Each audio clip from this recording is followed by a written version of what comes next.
Pirates James brown ने Pennsylvania के governor की बेटी के साथ शादी की और उसे पेंसिल्वेनिया हाउस ऑफ असेंबली में नियुक्त किया गया।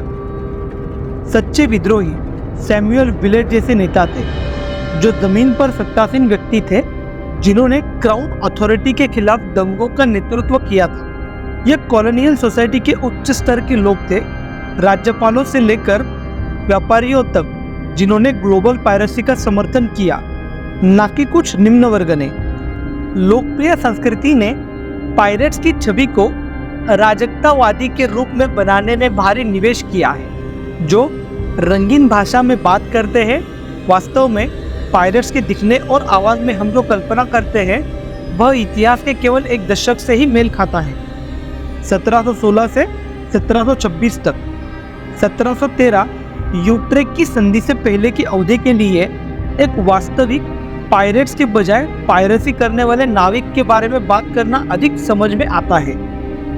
निश्चित रूप से वहाँ महान स्थिति के तेज तर्रार कप्तान थे, जो कभी भी वैध वाणिज्य को जीवन का एक तरीका नहीं मानेंगे, लेकिन अधिकांश ने एक बड़े पुरस्कार की मांग की और अपनी लूट का उपयोग कॉलोनियल सोसाइटी के मध्य से उच्च वर्ग में शामिल होने के लिए करने की आशा की।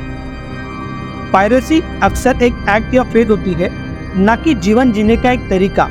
इसका एक कारण यह है कि मनुष्य समुद्र पर रहने के लिए विकसित नहीं हुआ है। समुद्र एक शत्रुतापूर्ण स्थान है, जो स्थलीय समाज को कुछ देर तक ही सुख प्रदान करता है।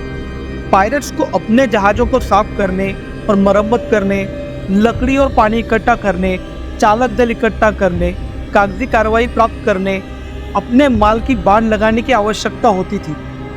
सीधे शब्दों में कहे तो समुद्र के बीच में चांदी और सोने की कीमत क्या है? यदि कोई मौका नहीं है कि वह वास्तव में अपनी लूट का खर्च कर सके, तो कोई व्यक्ति शत्रुतापूर्ण समुद्री दुनिया में अपने जीवन को जोखिम में क्यों डालेगा? 1710 के दशक तक इंग्लिश पायरेट्स को अपना पैसा खर्च करने के लिए लगभग हमेशा ही कहीं ना कहीं जाना पड़ता था, या तो कुछ दिनों के लिए या हमेशा के लिए बसने के लिए। ब्रिटिश नेशनल आर्काइव्स में ज्ञात पायरेट्स 48 पत्नियों की एक याचिका है, जिसमें ब्रिटिश क्राउन से उनके पतियों को माफ करने की गुहार लगाई गई है, ताकि वे अपने परिवार की देखभाल के लिए घर लौट सके।